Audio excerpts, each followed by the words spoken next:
Did we get too carried away with pre-shows last week? No. You don't think so? I think we could do more. I'm surprised you didn't reel me in. You just let it happen. I couldn't because you started labeling them as pre whatever show, and that'd be weird if I just started taking some out. So, you know. Yeah, it would have been weird. Mm-hmm. Would have been a little weird. People would have been looking for the missing pre-show. Mm-hmm. Mm-hmm. They'd probably develop conspiracy theories about it. You know, yep. Who knows? Mm-hmm. I bet nobody's tried listening to the pre-shows backwards. That's all I'm saying. I wouldn't. Don't do it. Yeah. You're not prepared to summon whatever that would be. Oh, dear. Are you ready for this episode, Daniel? I think so. I've done my best. I feel like, the last 2 months have been a whirlwind. And I'm ready for Camera of the Year because I'm always ready for Camera of the Year. You could do Camera of the Year at any time, honestly. Exactly. But also, I kind of wish I could have prepared my body more.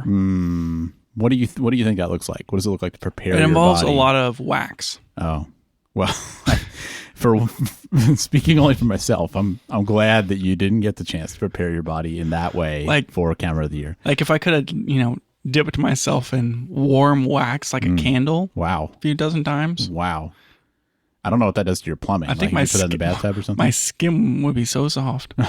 Jeez. I don't think it would be good for plumbing. No. I don't think you can put that through a septic system. Yeah, probably not. No, definitely. It's like pouring grease down the drain, but 10 times worse. Yeah. Mm-hmm. 10 times worse. Mm-hmm. Now I'd just kick that puppy up. Not enough hot water in the world to flush that out. Reminds me of, I saw something a while back where I guess I think a contractor is pumping concrete to pour into a basement or something. They're doing something like that. But I probably think, like a flowable fill or something. But I think that a sewer pipe or something nearby was broken. And long story short, they ended up pumping that concrete up through the drainage pipes of the house next door. Oh. And so in that house next door, all of their toilets were filled with concrete. Oh no. Yeah. Can you imagine how expensive that mistake must have been? Yeah, I can. Yeah, I can very much imagine how expensive that mistake would have been. I don't know how, I don't really know how that process works, but it feels to me like if you're pumping concrete, there's some step in there where you're checking to make sure that wherever the concrete is going is receiving concrete. And if you're putting concrete in and you're not seeing concrete come out. Maybe they were seeing concrete come out, but it was coming out also other places. I guess apparently so. I guess that's what happened, but I don't know. Sometimes plans just aren't well documented. Think so? Just happens. Yeah, just happens. Well, that's all terrible. Anyways, we got a few things to cover up top here, Daniel, you're right. before we even get into the show. And we got to get going because we got a lot in the show. So I mean, I feel like we were really efficient last year. Were we? In preparation, I went back and listened to 2024. Mm-hmm. So I'm super ready. All right. And I feel like we could have stretched it out a little bit last year. I mean, to me, this episode should be longer than the previous episode. The previous episode was... Well, that's asking a lot because our previous episode is one of our longer ones. So anyway, we'll see. I've been trying really hard not to bring back up my photo backup workflow. I mean, it's going to happen sooner or later. There has been a lot of consternation in relation to my photo backup workflow. I think you told me that you had developed some axioms, so it felt like you're going back to first principles or something, and I don't know. Yeah, I was working on my axioms, and man, it's been tough. Have you considered taking a week off work and going to a retreat, going into a place of solitude? Do you see these diagrams that I'm showing you? Consider this more carefully. I do see those diagrams, and it looks like you've been whiteboarding your photo backup workflow. Yeah, I have a pro-con list here that I'm working on. I have flow diagrams for the workflow. This is too much. Well, this is the problem, Daniel. You can see here that this one looks less complicated than this one. I don't know. They're both pretty complicated. Yeah, oh, man. I don't think that people want to keep hearing you rehash this photo backup workflow. Yes, they do. They want to know what I finally decide. The problem is I'm just having a really hard time and I need someone to talk to about it. And you're not going to listen, so I have to talk to the world. I don't know. I think you could talk to your significant other about this. I feel like you do that on occasion too. She doesn't want to know anything about it anymore. You've tapped that well. Run that one dry. Oh boy. I'm basically down to 3 options here, Daniel. Just 3. Only 3. Well, we can get into it later. Okay. But one of them is iCloud. It's shocking that you've reached this point, I would say. If I had other options, one of them is Lightroom, and one of them is using file systems. Mm-hmm. Those are 3 very distinct options.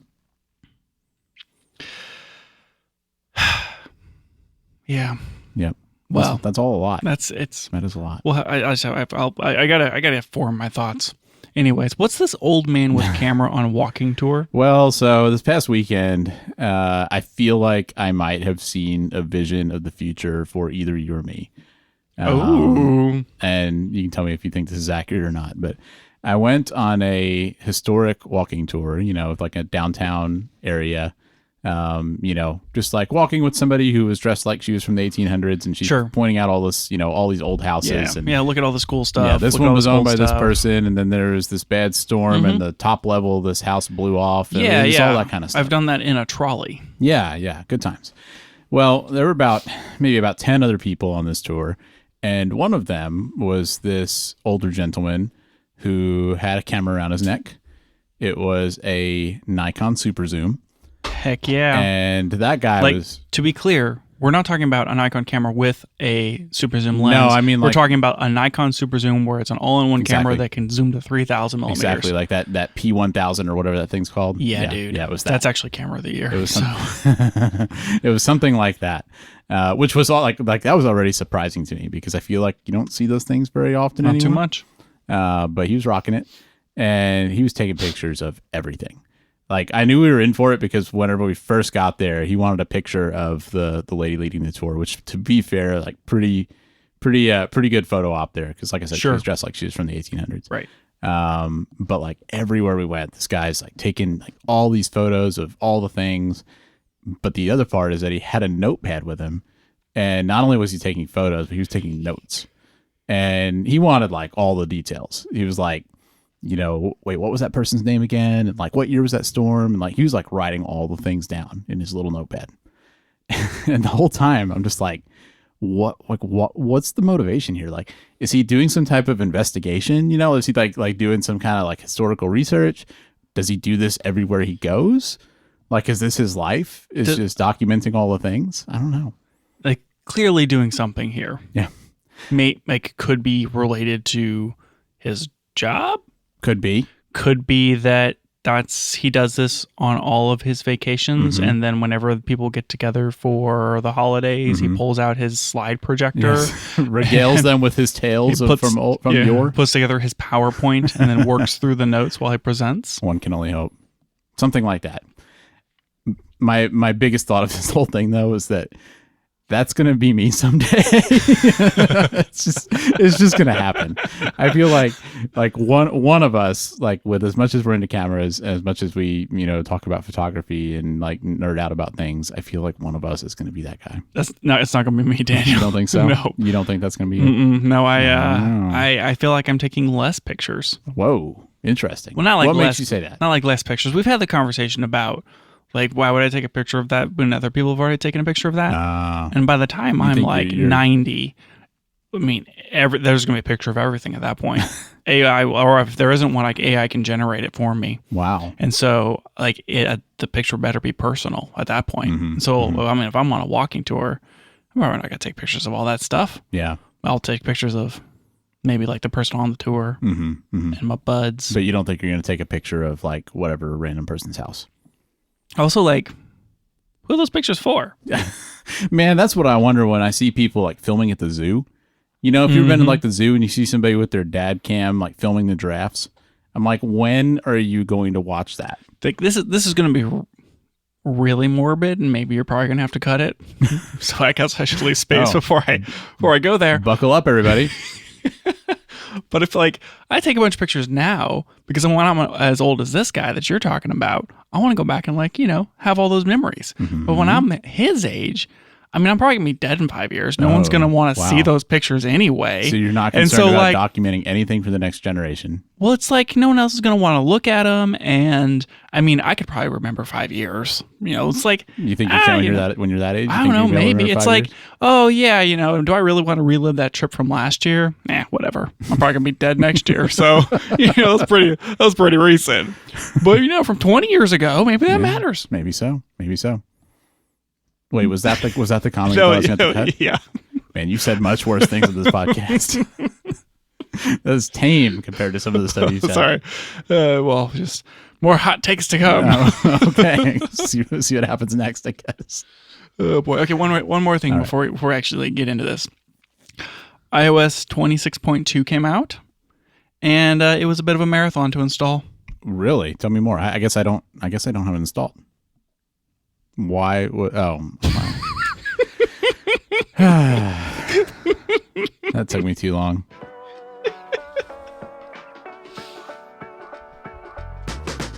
Welcome back to the Camera Gear Podcast. I'm Daniel. And I'm Lucas. And we're here today to talk about the gear, software, and techniques we use to shoot photos and video. Whew. That update is 13 gigs. iOS was only 10. It's 13 on the phone. It's on my phone. It's 13.43 gigabytes. A lot of like it's so much glass things. I don't know. Jeez. It is a point update. It's not like 26.1 point something. It's the whole enchilada. The whole enchilada. Yep. Wow. Okay, so for 2024, just to recap. Camera of the year was the R5 Mark II. Yep. And the R5 Mark II. We actually had the same camera of the year. Okay. Best photo camera was the A1 Mark II and the R5 Mark II. Best fixed lens, I believe, was the X100 VI. Yeah. That's like an obvious choice that year, I feel like. Best film camera, Pentax 17. But not your broken one. Still have to get that fixed. Best budget camera was the XM5. And I think we agreed on that one as well. I think so too. Best hybrid mirrorless camera. I gave it to the Z6 III. You gave it to... I literally just listened to this and I've already forgotten. Probably doesn't matter. I can't remember what I gave it to, but I think the Z6 III, like in hindsight, is a pretty good choice. It's a pretty good choice. You may have given it to the R5 too. That's possible. No. I think you gave it to something else. Oh well. I don't remember. It doesn't matter. Only my choices matter. Best dedicated video camera, I chose the C400. It's a good choice. I think you picked like the Ursa. I wonder if I picked the 12K. C80 because the C80 probably came out last year. I think it did, but I think you picked the Ursa 12K. Okay. And then the best not camera, I gave it to the Canon 24-105 2.8. You gave it to the Zoom recorders. Oh, interesting. And then we had an honorable mention for the Osmo Pocket 4 saying that if that had released, it would have been a good choice. Interesting. Still hasn't released. Crazy. Weirdly enough. Crazy. We were like, rumored for December 15th, 2024. Didn't happen. 2025 is over, man. Yep. No Osmo Pocket 4. Let me go back to the Ursa for a second. So I don't remember if I picked the Ursa 12K or not, but that camera was announced in 2024, but you couldn't buy it until 2025. Oh. Yeah.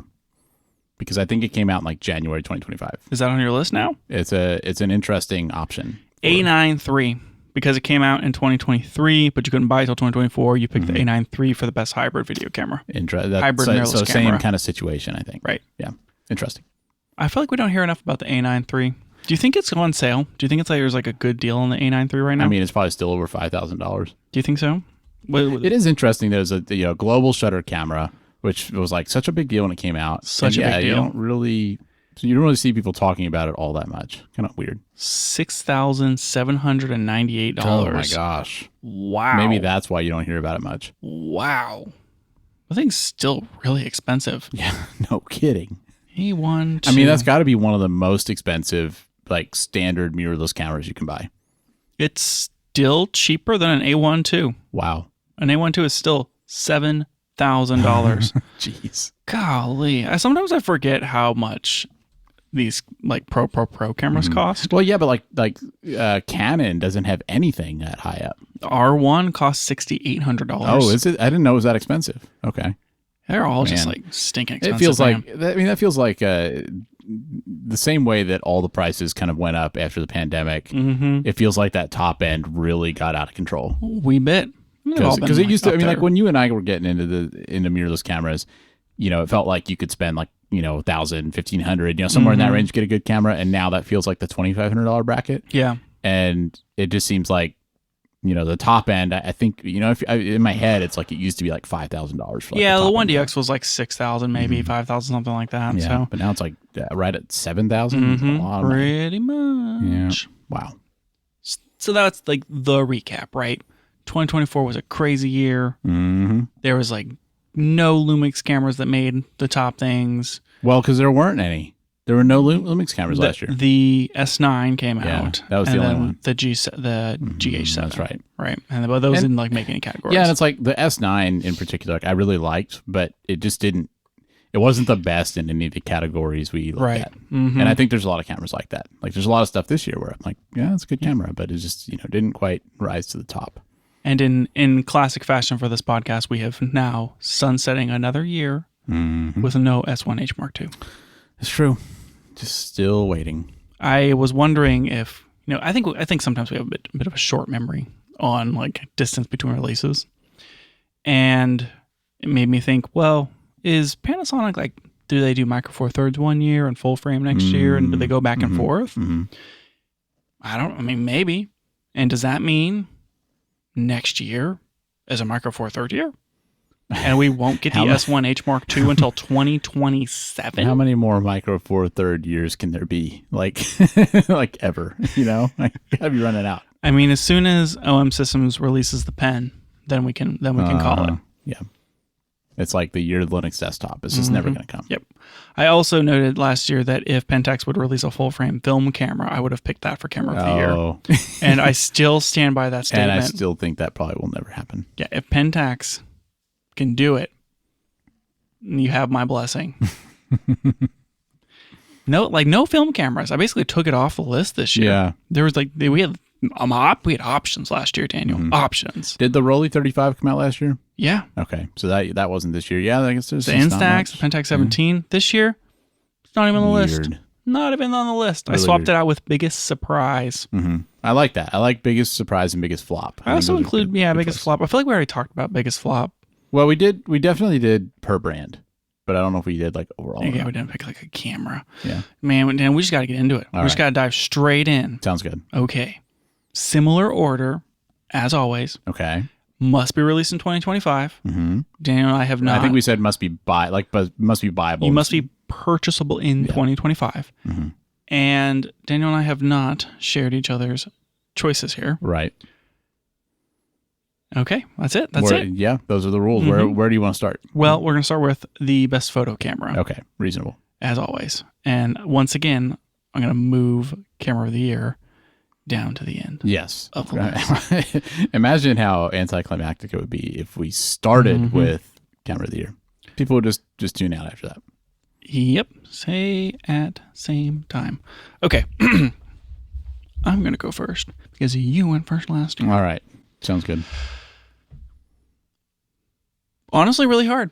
Really hard to pick best photo camera. Do you want to say why you felt like it was hard? A lot of really good photo cameras this year. A lot of good photo cameras. A lot of really good photo cameras this year. That's interesting you feel that way because I don't feel that way. What? You're ridiculous. I felt like for this category, there were a fairly low number of plausible options. Hard disagree. Oh, jeez. I can list off 6 cameras for you right now that all could have been. Do it. Camera of the year. Do it. Not camera of the year. What are the 6? A7 IV, R6 III, S1 II, S1 R2, Hasselblad X2D II, GFX 100 RF. Okay. Any of those, best photo camera. I just something like the A7. I don't know what you're about to say, but like something like the A7 V. I have a really hard time saying it's the best photo camera because like of 2025. There's so many like there's so many other. I don't know. It just doesn't seem like it's like a standout in terms of photo. Like it'd be hard for me to pick a camera like that. I don't know. You're ridiculous. Yeah. You're ridiculous. I think that there was lots of options, especially like that middle range. That middle range filled out this year, Daniel. Yeah, I agree with that. The Sony and the Lumix and the Canon. Like, these are the cameras that people buy. And they're photo cameras. Last year, not to keep harping on last year, but I feel like we did a lot of picking based upon budget and price. And we were like, what are people going to buy? Yeah. What is the everyman's photo camera? Are you doing that this year? No. I picked the Hasselblad X2D II. And just price is no object. Just going straight for the top. Hasselblad doesn't release cameras very often. I love the Hasselblad color look, and I thought this camera was particularly innovative because of the full HDR workflow.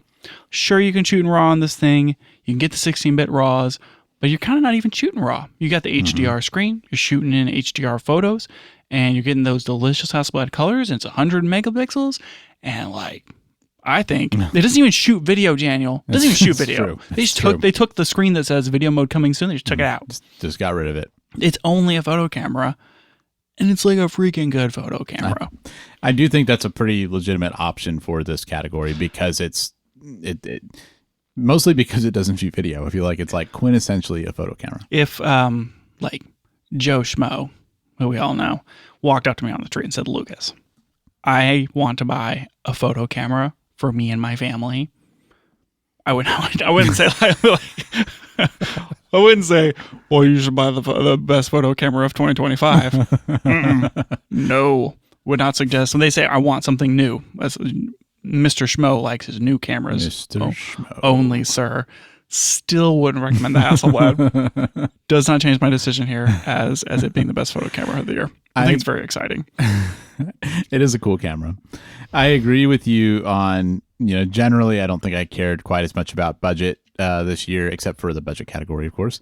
But I did, with stuff like this, I did try to think, kind of like all around photo, in the sense of like, when we say best photo camera, there's a lot of photo things you can do. And I feel like the Hasselblad is great if you're doing like landscape photography, that sort of thing. True. I feel less that way if you're doing like sports photography. Yeah, definitely not going to do sports with your 3.2 frames per second.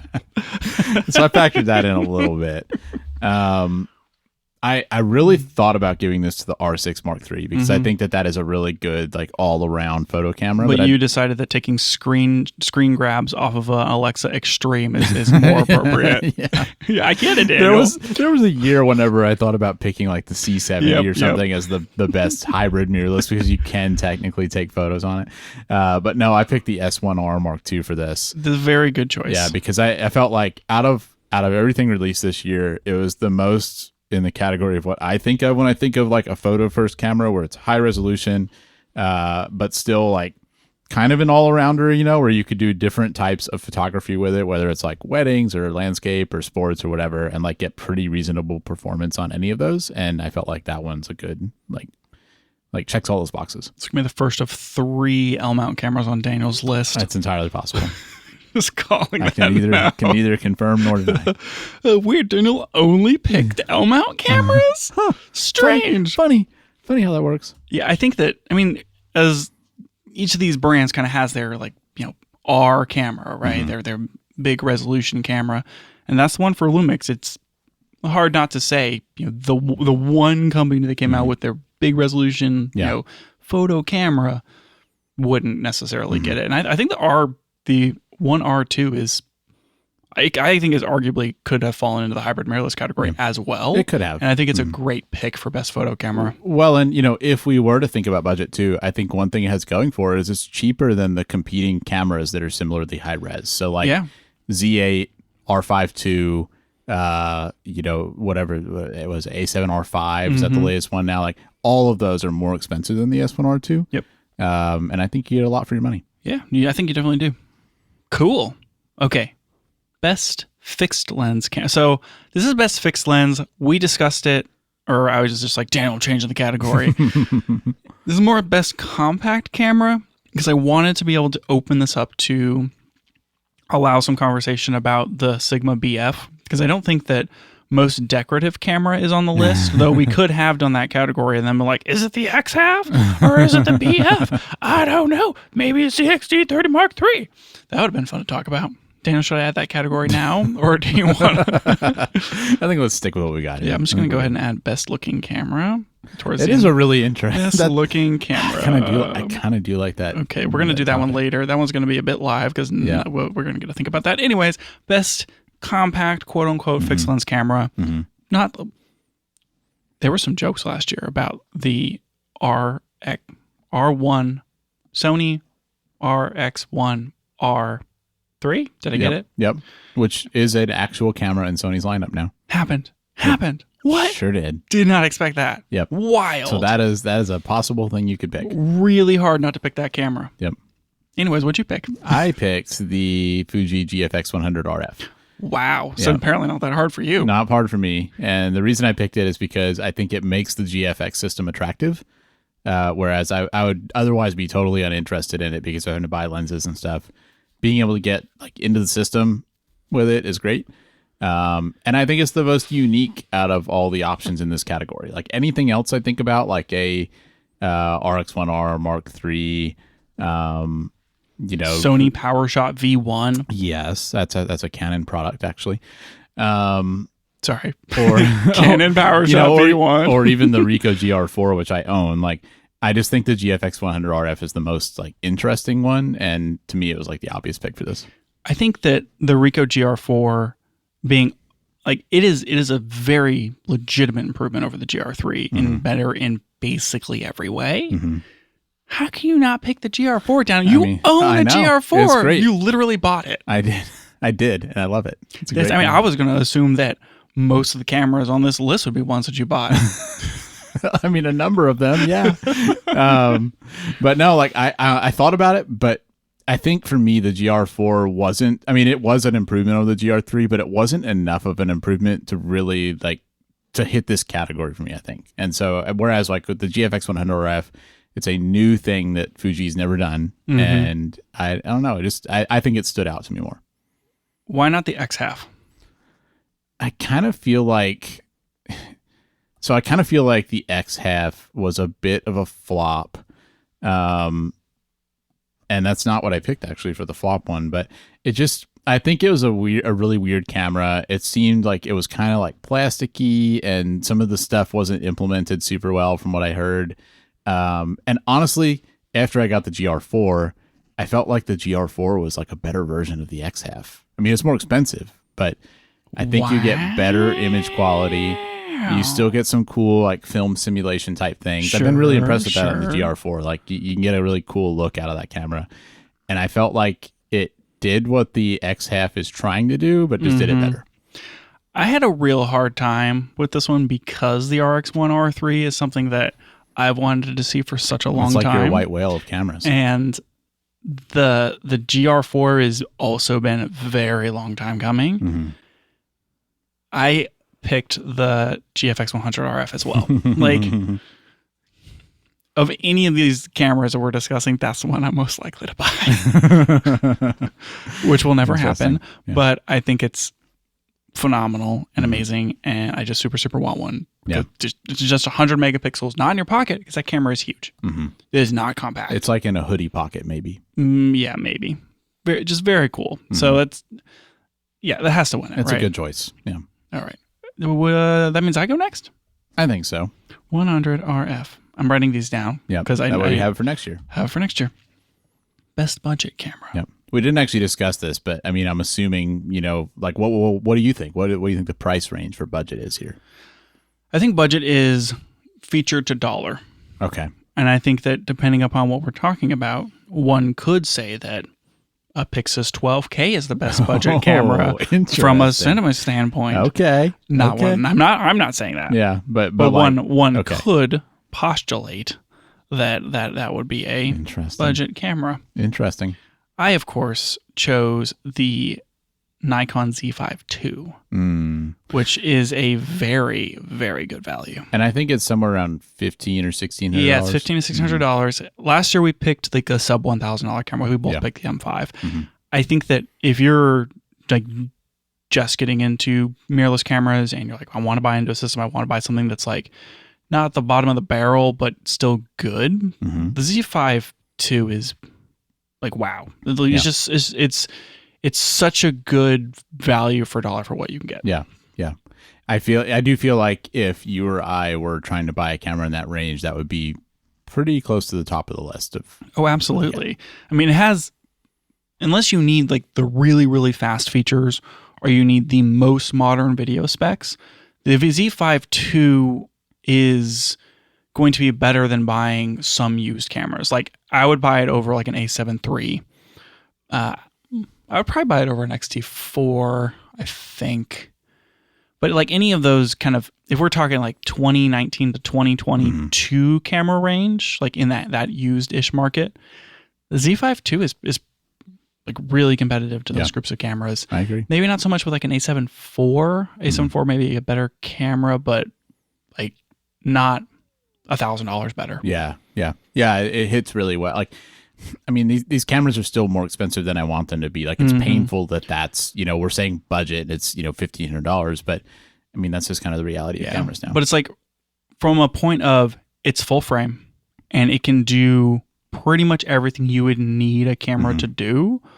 Like, I would not feel bad about telling someone, hey, yeah, grab a Z5 II and go like shoot work to make money. Yeah. And like the image quality is going to be competitive with your competition. Like I think you could do it. Yeah.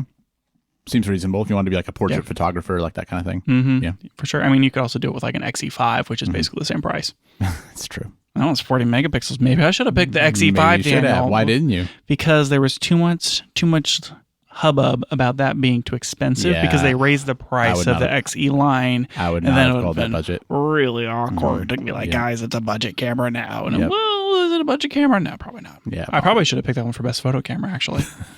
Just go Fuji's all the way down. That was Fuji released enough cameras that you could do that. That was the joke last year, Daniel. We can't keep reusing that joke. Okay.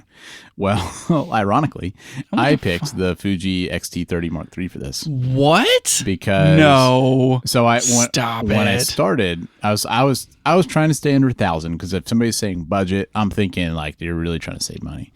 And at first, I thought about the R50V from Canon.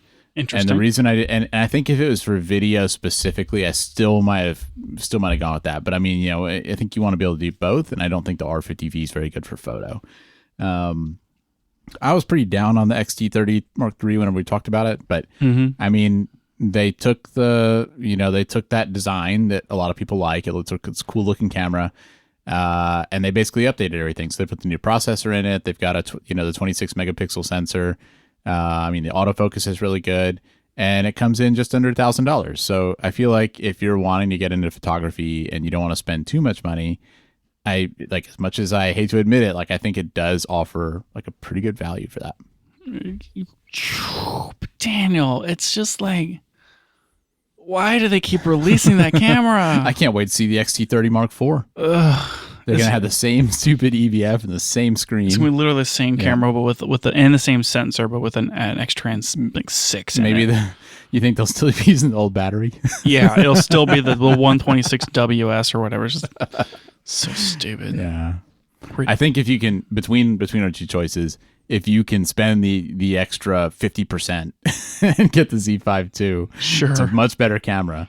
But the XT, especially with lens prices, the X-T30 Mark III gets you into a camera a lot cheaper. Those cameras both make very, very different trade-offs in regards to size and like lens choices, and like they're just so different.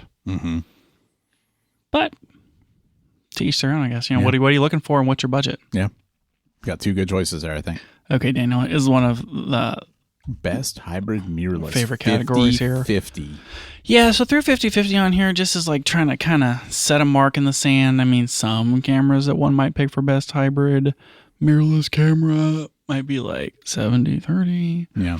That's pretty extreme. That's pretty far from 50/50. I don't know. Well, that's why I put 50/50 on here, Daniel. Yep. And since I went first for budget. You have to go Okay. first for hybrid mirrorless. This is the category that I picked the Canon R6 Mark III for. What? Yeah, because I think that I think this is probably one of the best all-around cameras this year, where you get good megapixels, get good video, like because for me, when I'm thinking 50-50, you're doing quite a bit of photo, and I feel like it is nice to get up to that 30 megapixel mark, and the R6 III does. A lot of other cameras don't. So I think it's good on the photo side, but you still get really good video specs. You get like good rolling shutter performance. You can shoot higher resolution and such.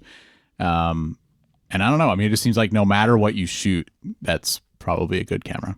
How did you not pick the S1 II? You literally bought that camera. I did literally buy that camera. The reason I didn't is because of the megapixels. I mean, I think for what I do, I think it was the right trade-off, where I feel like I'm not quite 50-50 between photo and video. I would say my shooting is 65-35 maybe. I mean, maybe 70-30. Doing more video, and I think for that the S1 II is the right choice. I think the S1R Mark II is closer to 50-50. Interesting. That rolling shutter is brutal when you put on dynamic range boost on the camera. Yeah. I mean, I think as a Panasonic shooter, the answer honestly is to get both cameras, because then you get then you have basically two cameras that are 60-40 or whatever, like in each direction. With identical bods. Yeah, good mixed footage. It's weird when you say it like that.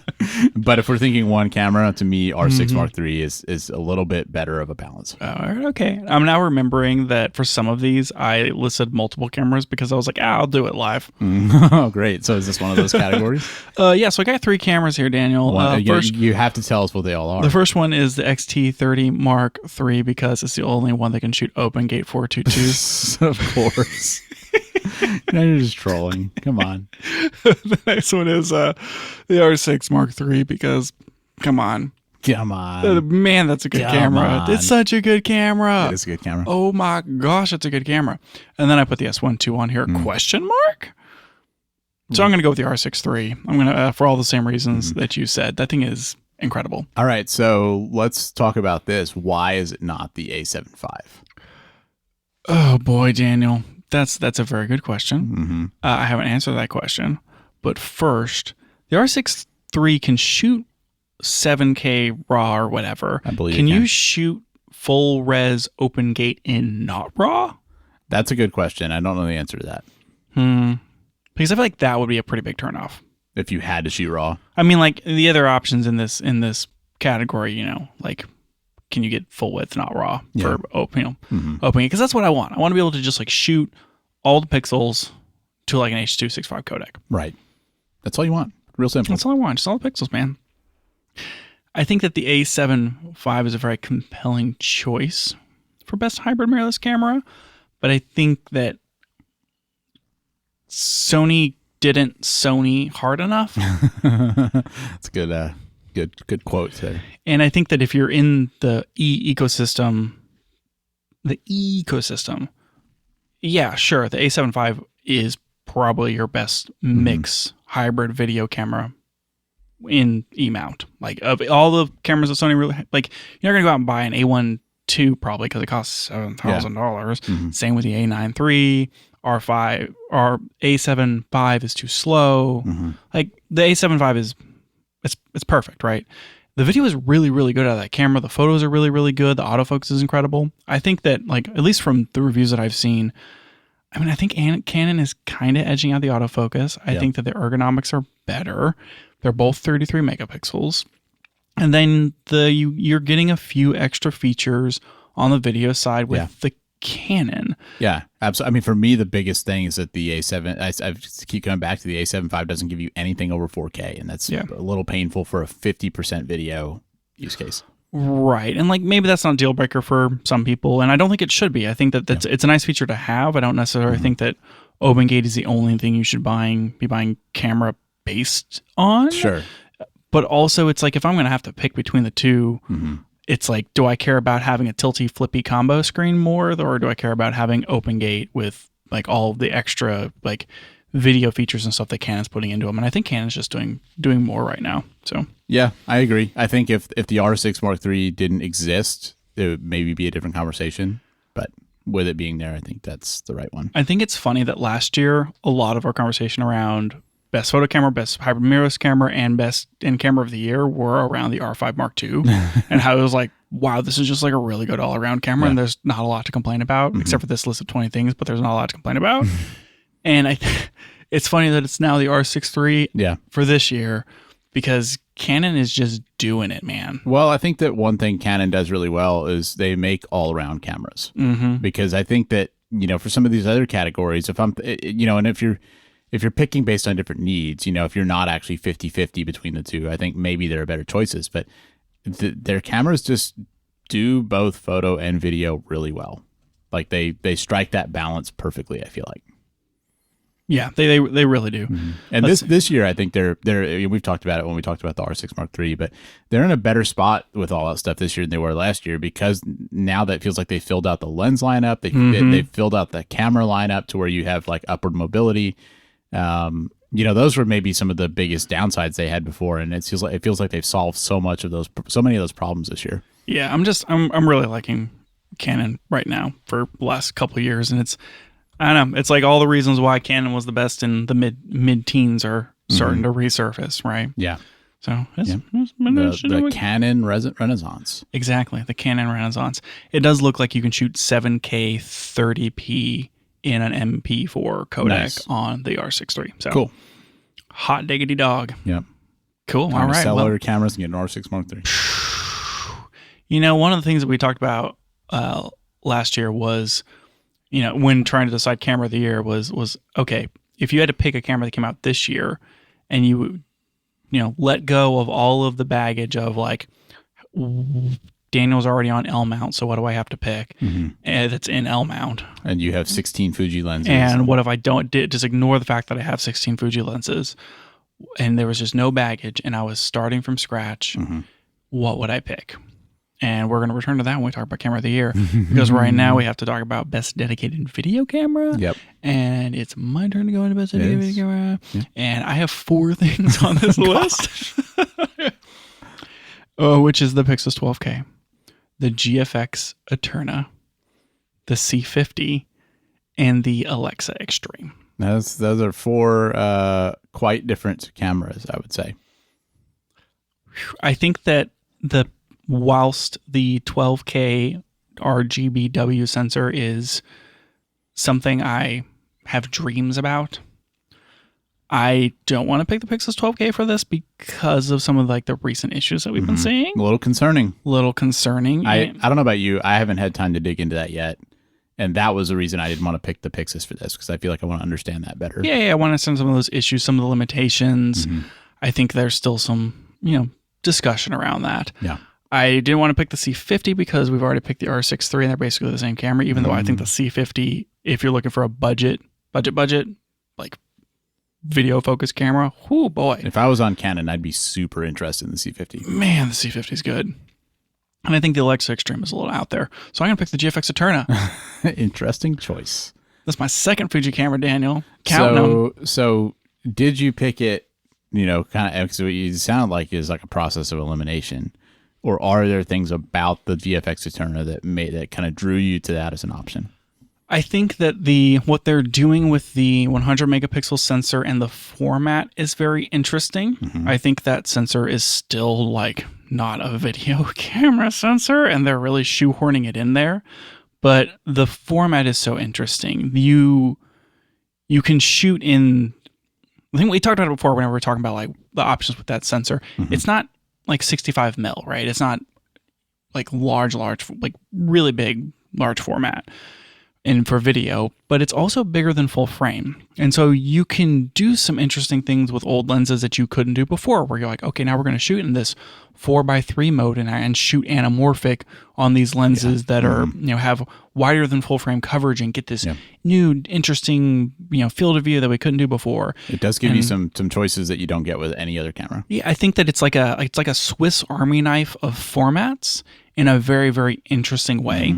And I think that a lot of the color options are really good. one of our biggest complaints on it was the fact that it doesn't shoot RAW.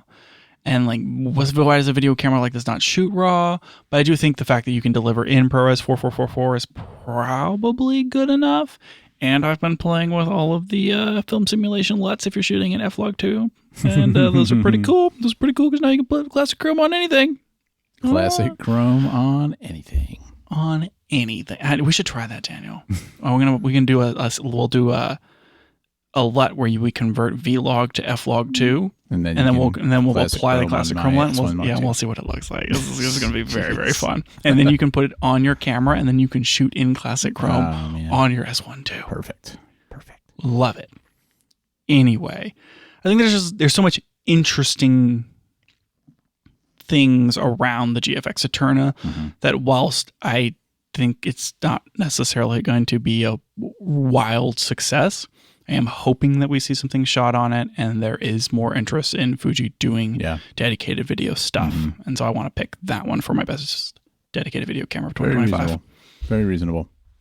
I think my biggest question on it is whether it's going to take off or not. That's the biggest uncertainty to me. Is it going to be this weird oddball camera, or like, does it actually get a user base, and like, do they make more of them? And we'll see. We sure will, or we won't. Who knows? Well, I guess it's technically called a GFX Eterna 55. That's right. I forgot that thing was $16,000. Yeah, the price is pretty painful. Oh boy, that's not going in your budget category for sure. Hard no.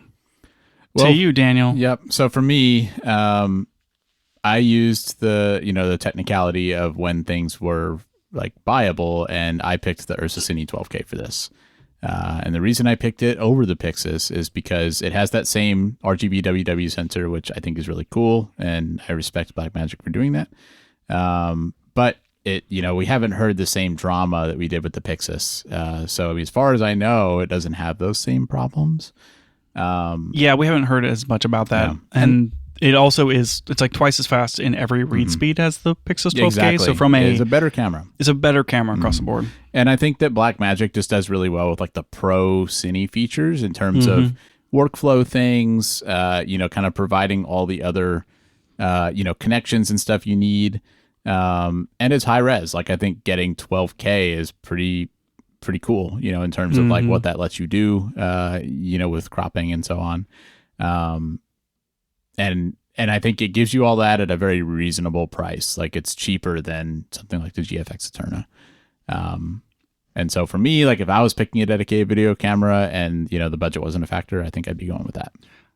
I mean, if the budget wasn't a factor and you're going to pick a camera that was announced late last year but wasn't available, you probably should have picked the Alexa 265. Oh, you think so? I mean, that thing, you can hold it in your hand, but it also shoots 65 millimeter. Huh? It's pretty intense. I don't know. It's not an Alexa person, I think. I just don't think I live that life. But I mean, you have like, you used to have the clock, and then you have like in multiple echoes. That's true. Do you even have any echoes anymore? I do. That is my current smart home audio of choice. All right. I was using HomePods, but they're terrible. Siri is so bad. It's so bad. It's still so bad that I have gone back to Alexa, but not for my cameras. I got rid of all the voice assistants in my home a few years ago, and I don't miss it. It turns out I do, because when I go to a hotel, I find myself trying to adjust the temperature and turn the lights off by voice. So that's all I do with it. I don't do anything else with it, but it's great for setting the temperature. Why is there not like a Home Assistant version of that? You can buy those Home Assistant compatible cameras that aren't using, that are wireless and not using cloud. There is. There is a speaker. Oh, of course there is. Yeah, future episode. But there is such a thing. Okay, let me just go ahead and put that on the list over here. I don't think that falls into camera gear categories. That's pre-show. That's a pre-show for sure. Home Assistant, voice assistant, question mark. I'm going to need to know more about that, especially if it's all 100% local. Anyways. Yeah, back to the cameras. All right, Daniel, what was your biggest surprise of 2025? For me, I picked the Nikon ZR. Okay. Yeah. And my reasons for that are, I thought it would take a lot longer for us to see some fruit from Nikon buying red, with the exception of, releasing the red cameras on Z mount. Like that was kind of, that's low hanging fruit. But in terms of an actual new camera, I thought it was going to take longer.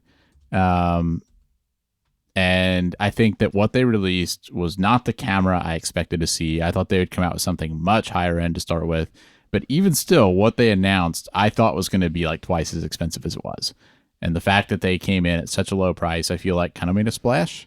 And like, I remember when that came out, it like, I don't remember what was going on, but you and I were both pretty busy for some reason. And we just kind of happened to notice that news. And I was like, wait, Nikon released this camera and it's that price and has those features. And I mean, you know, I think there's things that we wish it had that it doesn't have. You know, it's not like it's the perfect camera or anything, but I just thought it was a really like interesting release. I don't know.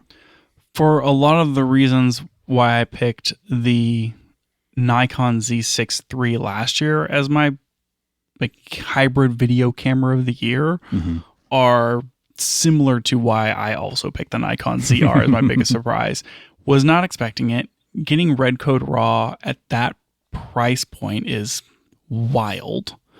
And just it was just like no one had that on their camera roadmap.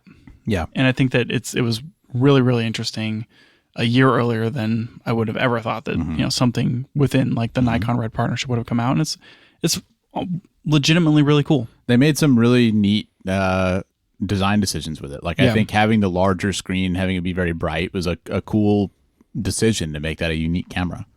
The lack of HDMI port to me is still the biggest it's baffling pain point.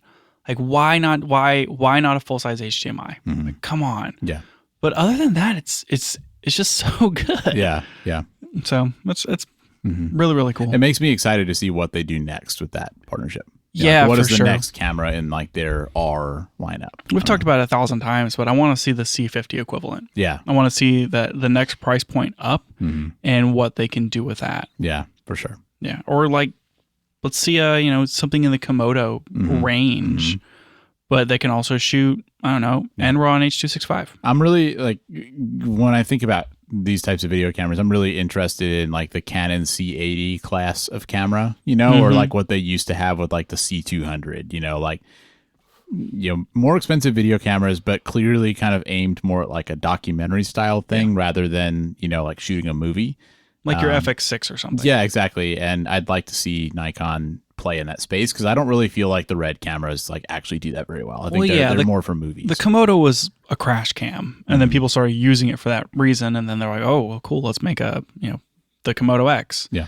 And kind of play into that category. And I think the ZR is kind of the same thing at, budget level. So it's really cool. Yeah.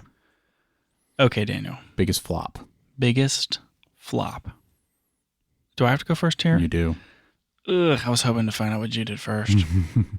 Well, I thought about putting the X-Half on here because it's like the only Fuji camera that hasn't sold out. But I just couldn't do it. I thought the FX2 was fine. And then I was like, boy, the XT30 Mark III. Blah, blah. But I'm pretty sure that's going to sell out. So I'm going to go with the FX2. Okay. I thought it was really weird for Sony to release this in-between FX camera when they released it with 4-year-old technology. Yeah, especially now in hindsight, knowing that the A7 V was coming this year. Oh, absolutely. It's like the FX2, in my opinion, is a really great camera if it was like 2022. Yeah. Release it a year or two after the A7 IV, after the FX3, and have it like slide into lineup and just exist, and people would love it. The A7, like just buy an A7 V. Like why would you ever buy an FX2? Just buy an A7 V. It's whatever, like $500 more, and it's gonna be way, way, way, way, way better. Yeah. Yeah, it is a very strange, very strange release. I can't disagree with that. Yeah, so I don't necessarily think it's a flop. And it costs $26.98. Never mind, an FX2 and then an A7 V is the same price. A7 V is like $100 or two more. Yeah, it's $2,900. So and it's, I mean, it's the $200 FX2 more. probably has a fan, but the A7 V also doesn't really seem to overheat. No, it doesn't seem to overheat. It has a EVF built in and all that stuff. I mean, that FX2 has an EVF also. Just buy the A7 V. Well, why did they release this camera? Why? It feels like a money grab. I don't know. Like Like that feels like they just had the parts. Weird choice. I just don't. Maybe like they felt like they couldn't release it with the new technology for $3,000. It's like it doesn't make sense to me. Anyway, so that's my flop is the ridiculous FX2. Mine was what I wrote in here is anything OM. I think the whole company was a flop this year, but boy, I mean, like let's say like the OM5 Mark II, it's just like is so unremarkable. We didn't even talk about it on this podcast when it released. I just kept pushing it, and it's just they're just so not doing anything that anybody who's a fan of them has to be so disillusioned right now with when are they ever going to release something that's actually interesting and new. They went through some kind of effort. I mean, they did release the OM3, which is similarly unremarkable, and like they've come out with it just doesn't make sense. A lens-ish this year that is new. They just really feel like a dying company to me, and it's like, why did you guys bother releasing this camera? I just don't understand it. It's like they bought out Olympus like they were going to do something with it, and they just feel like they're not doing anything. Yeah. The OM1 with that stacked Micro Four Third sensor is a great camera. It's a great little camera. For wildlife or whatever. It really fast reading. It's super small and rugged. And it's really, really cool. But now it's so old. Like you can't.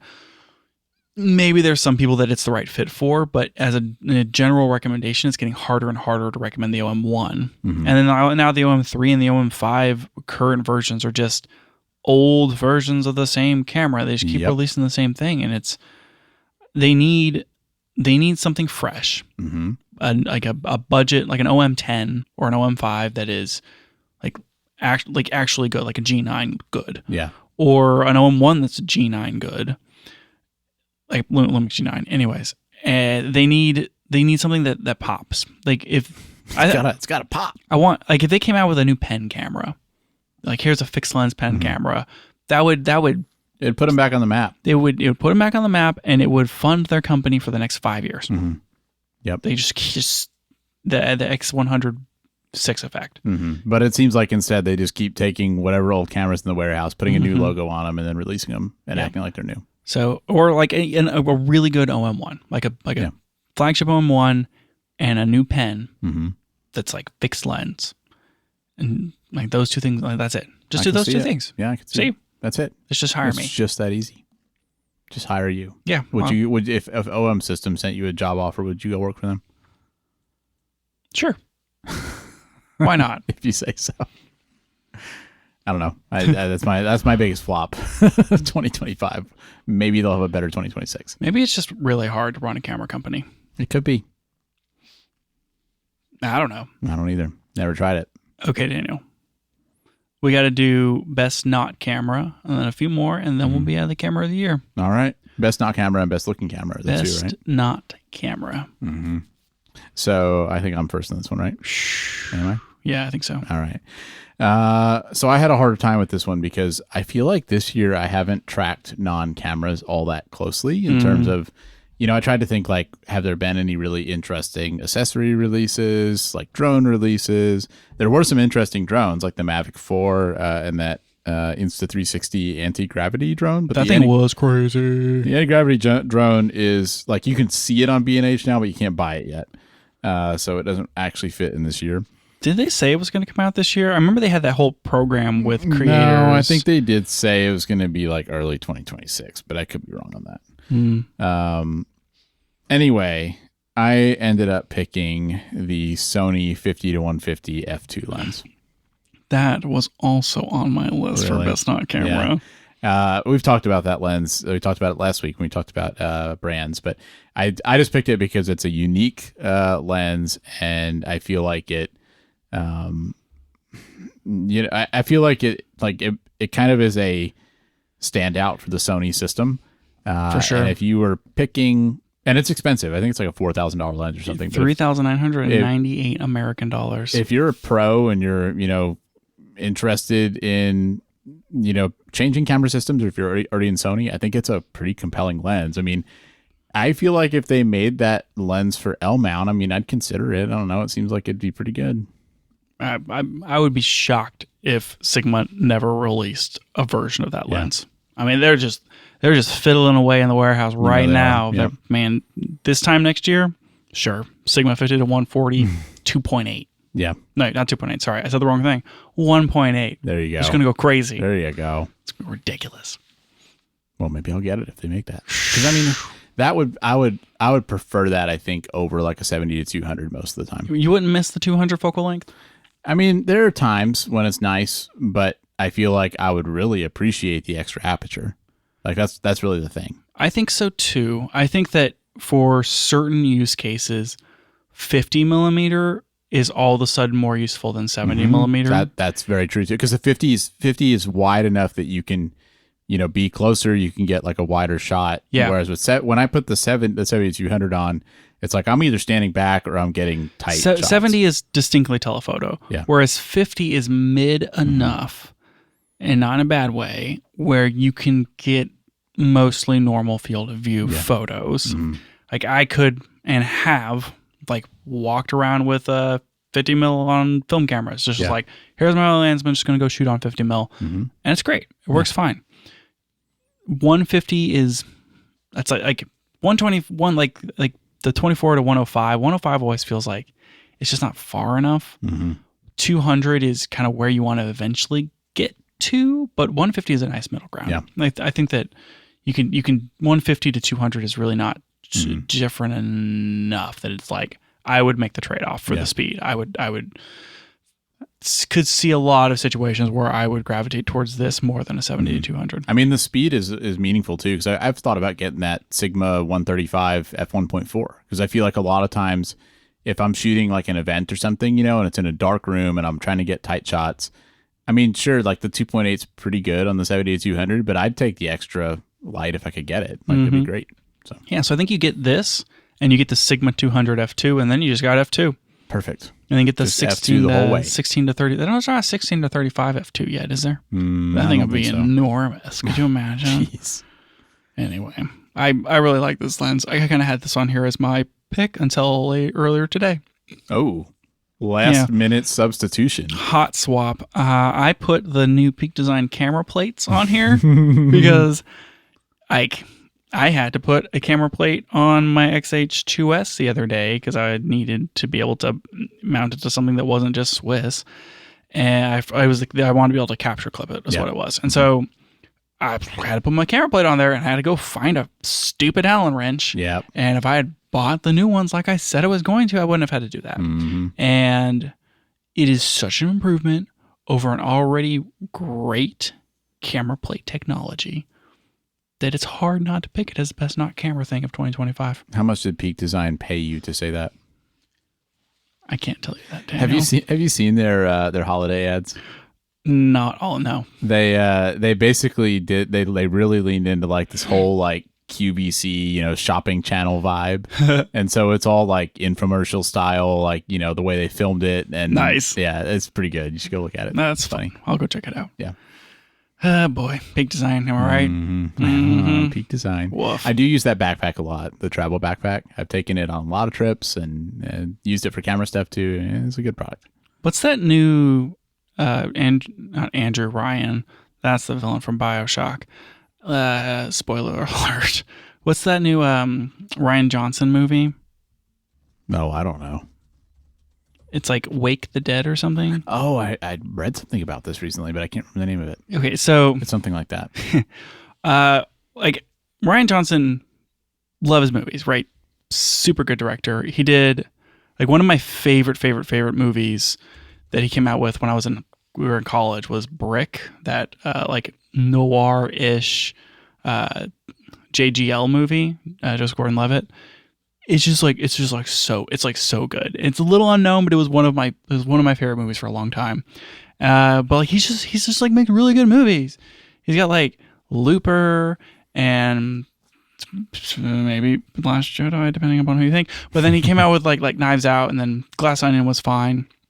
And he came out with this Wake Up Dead Man movie. Okay. And I saw like on Netflix, it was like a new Knives Out movie. And I'm like, really, guys? You're going to make a third Knives Out movie? I'm like, why do we have to keep doing this? Stop cashing in on the success of the first Knives Out. Like, yes, the last two were good. And yes, I super love Rian Johnson. But like, there's no way that, what's his name? Daniel Craig's in this. And there's no way that Rian Johnson did it. Come on. And then I was on Letterboxd and I was like, Rian Johnson has a new movie. And I didn't realize that it was a Knives Out movie. And I was like, oh my gosh. And I was talking to my wife about it. And she was like, I told you about this movie and you're an idiot. And it's only fun when it's your idea. And I'm like, no. Point is, there's a character in that movie who's like recording everything on an iPhone with like a handheld rig where it's got two handles on iPhone in vertical because it's for social, and he's got like a microphone on it, and he's just like recording all the time and posting it on social. And there is one shot where like it's a wide shot and you see his bag on the floor for the thing that he's carrying his iPhone camera rig on, and it's a pink design sling messenger bag thing. And I was like, pink design. You wish that was you. Anyways, no. Hard no. But I am surprised that you didn't pick the iPhone 17 as your best not camera. Well, it's orange, Daniel. It is orange. It's so very orange. Extremely orange. Anyway. Okay, next category. Best looking camera. Yep. You have to go first on this one. I went ahead and added some options for you here, Daniel, in case you haven't had a chance to think about this while we've been discussing all the other best cameras. Yep. The SL3S, maybe a bit of a Leica guy, Yeah. I don't know. Is the Q3 monochrome out yet? I don't know if it is or not. It could be. Q3 monochrome. Let's see. It looks like you can buy it. It looks buyable. Well, no, on B&H it says new item coming soon. Okay, so we can't pick that one. All right. So SL3S, classic Leica look. Yeah, it's not really like rangefinder. I probably should have put the, what's that new Leica that we haven't talked about yet? The M something E something. M something E something. The M something E something, Daniel. Yes. The MEV1. That would be a very good option for this. Let's go ahead and put that one down. I'm going to take off the SL3 because I don't think that's a very good looking camera. MEV1. I feel like there's a little bit of subjective nature to this particular topic. The Sigma BF. Obviously. Very good option. Yes. Strong competitor. XT30 Mark III. Maybe. I mean, it's got that classic Fuji vibe. I'm putting the XE5 on here. Yeah. I think the XE5 maybe could look better than the MEV1. Oh. Shocking. Hot take. And then the GFX 100 RF. Of course. Yeah. I mean, it's the Sigma BF. Come on. It's Sigma BF. It is a really good looking camera. Yeah, I had to make the category just to give the Sigma BF an award. That's the one that I said, I have no reason to shoot on it, but I would love to just have it on the shelf. You can shoot pictures of it. I want to just keep trolling eBay. If that thing gets down to some reasonable price, I want to go on just to display. Man, it's so cool. It's not comfortable to hold. It feels like you're holding a block of aluminum. It sure does. Yep. So is that what you're going to pick also for the best looking camera? It's a strong competitor, but I picked a different camera. What did you pick for the best looking camera that looks better than the Sigma BF? I picked the Hasselblad X2D II 100C. It does have that orange button on it. It has that orange button, and I just think that camera looks so cool. Like it's kind of got like a matte black looking design. The texture on the grip and the matte black look of it. Very, very cool. Yeah. I really like their industrial design. I like the way that camera looks. It's like it looks rugged, but still like has clean lines and stuff. Oh yeah. I'm really into that. Yeah, it's a very, very cool looking camera. Super slick. You didn't see that coming. I did not. I was not expecting the X2D II to make an appearance on best looking camera. Yeah. There we go. And yet here we are. Wow. I think that was a very successful category. I think so too. We'll have to keep that one in mind for next time. Okay. I should probably trim this down too. Next time we need to do worse looking cameras. Oh my gosh. I couldn't begin to think right now, but it's the MEV1. No, just kidding. All right. So we're going to do an X2D II and the Sigma BF. Perfect. Okay, Daniel. This is it. Camera of the year. 2025. It's a big moment. Everything's been leading up to that. Are you ready for this? I am. Are we saying brand and camera, or are you just doing straight camera? I was going to say just straight camera. Okay. Spoiler alert, I haven't actually picked. You haven't picked. Do you need to deliberate on this for a while? Yeah, I do. And then we can say it at the same time. You want to talk it out? Yeah, let's talk it out, right. and then we can Sure. finally say it at the same time, because we haven't done it for 2 years. Oh my gosh. But we're going to do it this year. Okay. Because we're obviously going to pick the same one. You okay. think so? I want to consider this from the standpoint of, okay, first my list here is the A7 V, the R6 III, the S1 II, and the S1 R2. Yeah. It's one of those four, and it's not the S1 R2. I think that those are good choices. It could be the S1 R2. I actually really like that camera. I mostly am obsessed with it having the Ronin sensor in it. I don't know why. I don't know why. I'm like, it's got the chicken cam sensor in it. It's basically a chicken cam. Don't know why that matters so much. Yeah, so I'm just going to go ahead and eliminate the S1 R2, even though I think it's an incredible camera. So it's really just one of those three.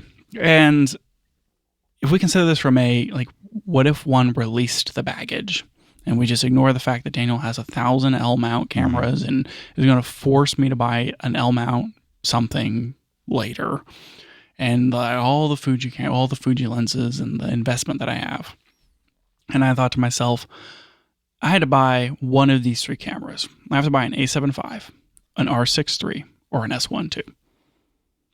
Which one am I going to pick? That's a pretty big decision. And you could consider, choosing based upon the qualities of the camera. Mm-hmm. You could choose based upon the availability of lenses in the ecosystem. Sure. But it's like, what's important? Yeah. Is autofocus important to me? Like, maybe I'm going to pick the Sony or the Canon. Maybe I want the best options for video. Ooh, that S1 II is really, really good. Mm-hmm. But the R6 III is right behind it. Yep. Pretty Nipping competitive. at its heels, I would and say. it's higher resolution. Yep. Maybe I want more resolution for my photos. Could be the R6 III. Mm-hmm. Maybe I want a tilty flippy screen and the full combo. Yeah. R6 the III. whole enchilada. Yeah, the R6 III is out. Yep. Doesn't have the combo screen. Yep. How can you be camera of the year with just a flippy screen only? I mean, some would say that's just I'm over behind here in 2025. Team tilty screen. Yeah. Well, I'm going to go out. I'm going to go out and pick a non-tilty screen camera for camera of the year. Can you imagine? It's like voting for someone that I don't want to vote for. Like, why would I pick someone who doesn't represent me? Nice deflection there. Anyways, it's really tough, Daniel. Yeah, it's pretty tough. I think that all of these lens ecosystems are fairly well rounded. Mm-hmm. I think the Sony and the Lumix have more budget options available because both of them incorporate Sigma. Yeah, but the Sony has more used options. Mm-hmm. I feel like Sony really deserves it for camera of the year because they tried real hard. I don't know if they tried very hard. They tried real hard. They tried very hard. It's a really good camera. I feel like they saw where the market was and they're like, all right, we'll just hit that same thing. And then it's not creative. Man, Canon is just killing it. Yep. This has been a good year for Canon. And I keep forgetting how good the S1 II is. I think that its photo capabilities with the extended dynamic range and what they're doing with that sensor and all the speed stuff and all the video features, it's great. It's great. Yep. I just wish it was slightly higher resolution. Yeah. 24 megapixels is, it makes it tough for me. I think that's the biggest problem with that camera. If it was 30, I think it'd be way more compelling. Way more compelling. And so I could see myself owning an S1 II, but I don't know. I don't know if I would do it.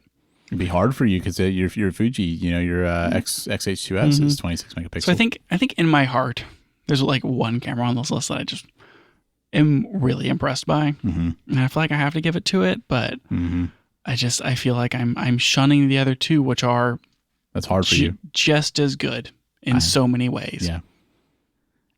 Yeah. I'm curious to see what you're gonna say. My prediction is I feel like out of the three, I feel like the A7 V is the one that I have the hardest time getting excited about because I feel like it's a good camera, but it's just good. I still stand by that the A7 V is the default camera for most people. It's just Sony does good stuff. People like Sony. They're going to go buy a Sony camera because brand name recognition and YouTube and all this stuff. And it's like, what's the best Sony camera for most people? It's the A7 IV. It is entirely possible that out of every camera released this year, that will be the most popular camera. Absolutely. Yeah. Absolutely. I mean, it's likely, I'd say. So are you ready to pick camera of the year? I've got mine picked. All right, Daniel. Yep. Okay, look, ready? Yep. Yeah, R6 Mark III. S1 Oh, shit. All right, you got to defend it. Why did you choose the R6 Mark III? I think it's a better photo camera. I think it has better autofocus. The ergonomics are better. I think that it goes head-to-head on video specs, and there aren't enough video things that the S1 II can do that the R6 III can't.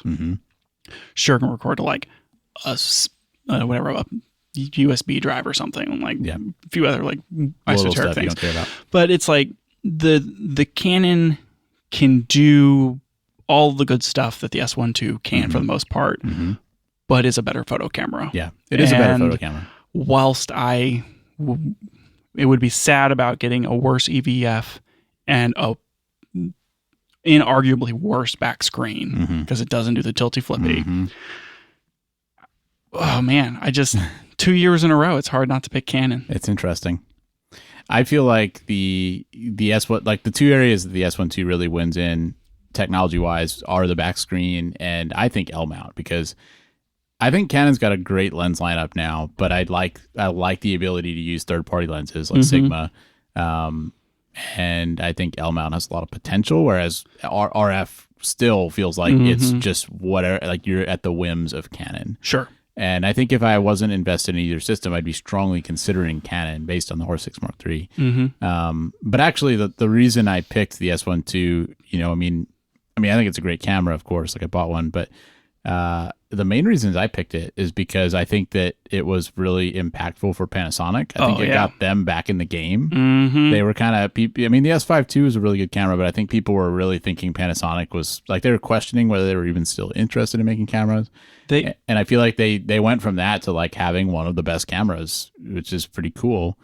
And I think that out of all the brands, I think it was maybe the biggest step forward in regular cameras that any of the brands made this year. Like, I think having the partially stacked sensor, phase detect autofocus. Yeah, and like they're really good IBIS. And I think like for their lineup, it was way more impactful than even like the R6 Mark III was for Canon. I absolutely agree with that. I think that the R6 II is still a very, very good camera that go buy that used. Wow. 4K 60 uncropped. Great camera. Yeah. Like 24, like it's 26 megapixels. Anyways, really, really good. R6 III is a logical step forward with a lot of really good improvements. The S1, I don't know if I could recommend that camera to anybody. Yeah. It's like, if you can get a budget S1, it's probably still a decent video camera. Like, it probably competes pretty well with like an S5 II, but I would just say buy an S5 II over an old S1. They're going to be about the same price, and the S5 II is going to have more features and phase detect autofocus. It's the previous Lumix cameras have gotten just so old. Yeah. It felt like they were really, really missing something. And when they released the S1 R Mark II, wow, we're all just waiting for the S1H Mark II. Where is it? Where's the S1H? They released S1R Mark II, and I think everyone took that camera as this is their mainstream top end hybrid photo video camera. And I think it passed, other than like the rolling shutter complaints, which when you can land on whichever, like depending upon your needs, maybe that is a deal breaker, maybe it's not. But I think that it passed muster as a like legitimate hybrid video competitor. Yeah. I think that Panasonic could have stopped there. They could have said the S1R2, here is our top end, our competitor to the A7 IV and our competitor to the Z6 III and these cameras. And here it is. I think they could have just done that and not released S1 II, and people would have accepted it. And then they came out with the S1 II, which is a way better video camera and a much more like 60-40, 70-30 split that kind of disregards all of the, things that you wouldn't want out of the S1R2 for a low resolution. It makes different trade-offs and that sort of thing. Yeah, which is cool to have that choice. Yeah, and it's like, oh, wow, these are amazing complements to each other. They didn't have to release this camera, and then they one-up themselves on video specs. And I don't think anyone was expecting it. I think that it was something they didn't have to do, but the way they TikTok these cameras is like a perfect complement. Yeah. And it's hard not to agree that because of those reasons and where it stands in the lineup and how they released it, that this wouldn't be like the camera release of the year. Yeah, it's how you grade it. Like, I think the R6 Mark III arguably may be the better camera, but when I think about like most exciting release, like biggest splash, I feel like the S1 II was such an impactful release for Panasonic. Oh, it's huge, so huge, and which is why I had such a hard time with this. I think that it all comes on the ecosystem, right? It's like most people probably aren't necessarily looking to jump ship or starting out at this range in their ecosystem, and they're kind of like growing into their stuff. And we're in a good spot where it's like if you're in the Lumix world or you're in the Sony world, any of these are going to be incredible upgrades whenever you're ready to upgrade to or find used a couple years down the road or whatever. Absolutely. So it's like the camera of the year for 2025 is really like, pick one of these three depending upon your system, I guess. I don't know. Yeah. If you're in Fuji, you can pick an XC5, I suppose. But yeah, this was really hard for me.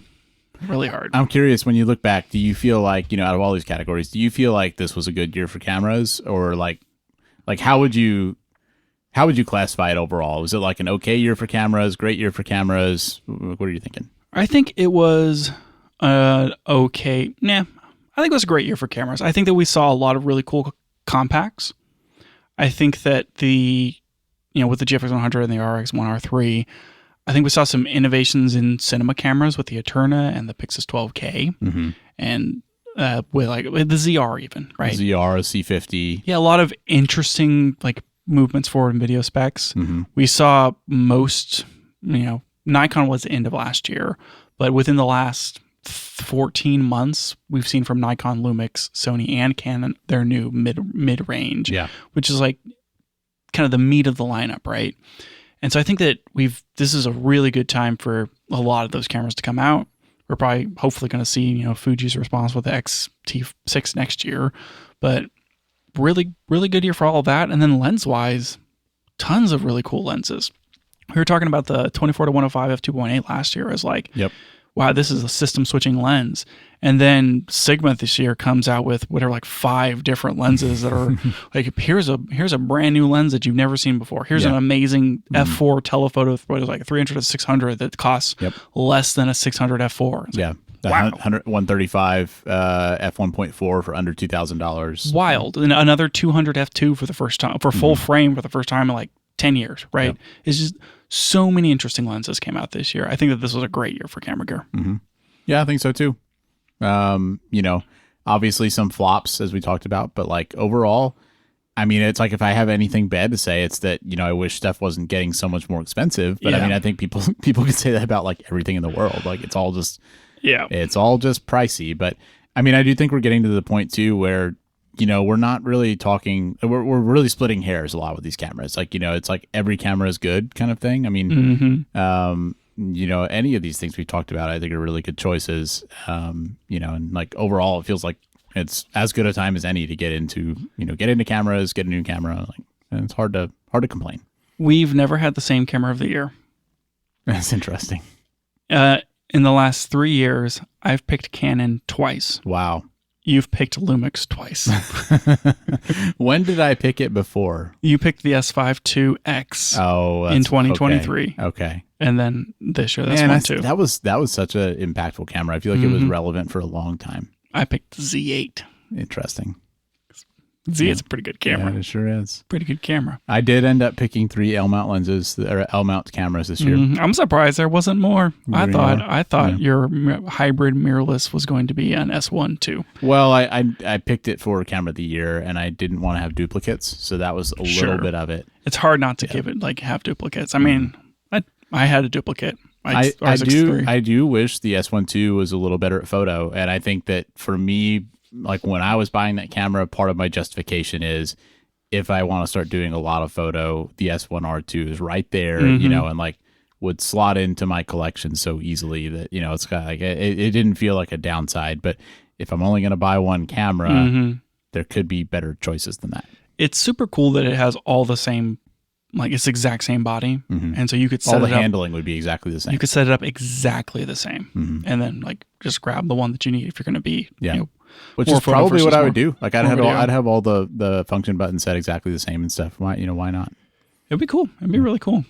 I still feel like I would have a hard time picking between the two because it depends upon like what kind of video camera you end up with. But, well, I mean, I still feel like that could be the case for me. Like, you know, if we end up getting a Pixis at some point or whatever, you know, whatever dedicated video camera, sure, I could picture selling the S1 II, you know, having an S1R Mark II for the photos, you know, and knowing that most of my video is going to be done on like a higher end. What are you missing on the photo side? Is it just the resolution? It's the megapixels. That's really the only thing. It would just be nice to have a little bit more. Sure, because the 24 feels a little limiting. Yeah, I mean, I shot on 26 for years, and 26 has been fine. Like, I don't think I had really any huge complaints. There's nothing that I look at my photos where I'm like, oh, I need more resolution. But it's more like I know that there are cameras out there that have so much more resolution that it kind of just hurts a little bit to use for photo. Really appreciate 40 megapixels over 26. It's like that little extra sharpness, the little extra flexibility in post for cropping.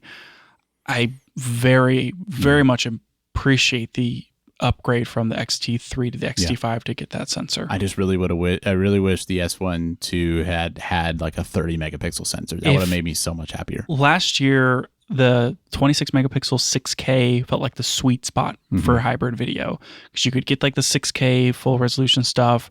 They were still fast enough to be able to do, you know, decent like video performance and like decent photo and all that sort of thing. And like if you went any higher to like the 33 or 31, 32 megapixel or A7 IV, things just kind of fell apart with rolling shutter. And it was too much. This year, that has legitimately pushed forward. We have found a more interesting middle ground with these partially stacked sensors. And like the other thing we talked about last year was like the GH7 was doing that like dual gain, whatever, to like improve dynamic range. And I was like, well, it'd be cool if like we started seeing this in full frame. And that's basically what Sony and Canon are doing with those stacked, not Canon, Sony and Lumix are doing with those stacked sensors, is like improving dynamic range with mechanical shutter where they can pull both gains, do some computation, and provide more dynamic range, but on a faster sensor by like kind of like doing the phone thing, but with like a full frame camera technology. So it was really cool to see that happen in two cameras this year. And then now we're getting to see, oh, wow, here's the R6 III and the A7 V that are 7K resolution. And one of them will actually let you shoot in full 7K. Sony. Anyway, I think it's interesting that those things have actually pushed forward. And being able to shoot in like 33 megapixel for photo would be like legitimately nice over 26 without getting that trade-off. I do feel like all the cameras this year too, I mean, you know, assuming they're kind of all, you know, all doing about the same here, but like me shooting on the S1 II, I mean, obviously I'm getting more light than Fuji because of the full frame, but I feel like it's just cleaner too. Like when I look at the ISO, you know, the ISO noise, I mean, it just seems to me like modern cameras are getting cleaner and cleaner on that stuff. And that's something that you don't always see when you look at specs. Because we look at megapixels and, you know, rolling shutter and stuff, but you know, that's another way. Like that's like I feel like that's quietly gotten better on cameras over time. And I mean, I noticed it this year because I bought a new camera, but like that's an exciting aspect of upgrading. It's been getting better year over year. Like the APS-C cameras are good. Full frame is a step up in like noise performance, generally speaking. But you're right. The new Lumix cameras, like just looking at the pictures out of those, it's a really, really impressive what you can do at high ISO. And we're seeing that with, you know, these new Canon sensors and these new Sony sensors as well. It surprises me. It feels like we're plateauing in so many ways with cameras, but at the same time, it's like you will go back a year, we would not be seeing a 30-something megapixel sensor that is able to do 15 milliseconds of rolling shutter with the noise performance that it's doing. Not that they're kind of mutually exclusive-ish, but like way better noise performance, way better read speeds. We're getting higher resolutions. It's just better in every way, basically. Yeah, it's all creeping forward. And like, we're not going to see probably another jump in this category for, I mean, it's going to be 3 years, right? I mean, that's kind of like the interval for these like mid-range things. hopefully next year we see, maybe an NS1H Mark II. Yeah. Though it's probably going to be 2027 or Yeah, never. or something like a Sony A7R6. Like what would they do with that? Like, Yeah. So there's definitely stuff to look forward to. But For sure. And then we're still waiting on the full stacked stuff to come down. mm-hmm. I think eventually this category will have, fully stacked sensors that you can get in something that you can spend $3,000 on. That's the biggest surprise is that hasn't happened yet. Because it happened on the X-H2S so long ago, it's surprising that still isn't the case. Yeah, it just hasn't gotten cheap enough, which is interesting. Yeah, I kind of wonder if it's like maybe they could get the sensor that cheap, but getting the sensor and the processor, that can handle it. Maybe it's like getting both of those at a reasonable price is the problem. It does feel like that was maybe the plan or the roadmap, and then the way that things pivoted with technology and pricing and inflation, it just became unfeasible and unreasonable to do so. And so we had to pivot to this partially stacked sensor world. Yeah, which I'm fine with. I think when the Nikon Z6 Mark III came out, that was a little concerning because it felt like there was a big trade-off, where you get the partially stacked, but you lose the dynamic range. But then I feel like the Sony A7 IV is also partially stacked, right? Correct. So like that and the Lumix, it feels like both of those brands figured out how to get around that. So they solved it in processing. Yeah, so it doesn't feel like a limitation of the technology. It's just Right. like Nikon was first to market and kind of missed out on that a little bit. A little bit. So I think we've ended up fine. Like there's, it's exciting for the future. I'm looking forward to seeing more cameras with this stuff. But yeah, it does look. I guess it looks a little different than I expected. I feel like the rumors for Fuji have been light towards the end of this year on like what an XH or an XT camera might look like next year, or even an X Pro. But with the last big, main Fuji release for their top end cameras being 2022, is that right? Yeah, 2022. Yeah, that's a long time. It like next year seems like it should be the year. We've caught up on pretty much every category. Right. Next year could be a big Fuji year, man. It could, and which is funny to say because they released a lot of cameras this year. I think Fuji has too many cameras. Hot take. I don't think that's a hot take. It's nice that they have so many form factors. They've done well in cutting back their lineup quite a bit in the last few years, but I would still like to see them maybe spend more time on, like, I don't know, just making their cameras better, upgrading firmware and lenses and that sort of thing. Yeah. I guess when you think about it, it is true. They have the XH2, which feels kind of a weird camera, and the fact that they have both an XT30 Mark III and an XT50 is weird. So yeah, I guess they do have a lot. They have quite a bit, and I don't know, the that XT30 Mark III, man, doesn't make any sense. But also, I want to see them keep coming out with cameras like the X-Half. Yeah, I like that they did something weird with that. That was kind of we didn't put it in any of these categories, but it was a really unique release. There's some rumor that they're going to do a little 1-inch sensor or something.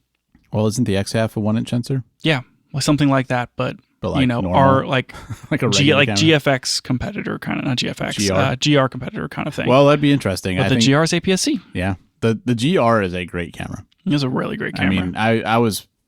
That was a surprise hit for me where I always saw those, and I always put it in the category of the X100 series, but it's so much smaller. It's meaningfully smaller. Surprised you didn't give it Camera of the Year 2025.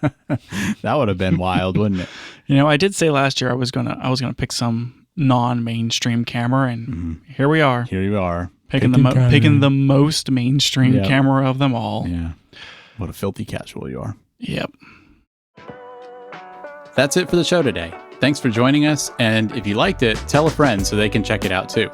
You can find out more about the show at www.cameragearpodcast.com, and you can find us on Twitter @CameraGearPod. We'll be back with more next week.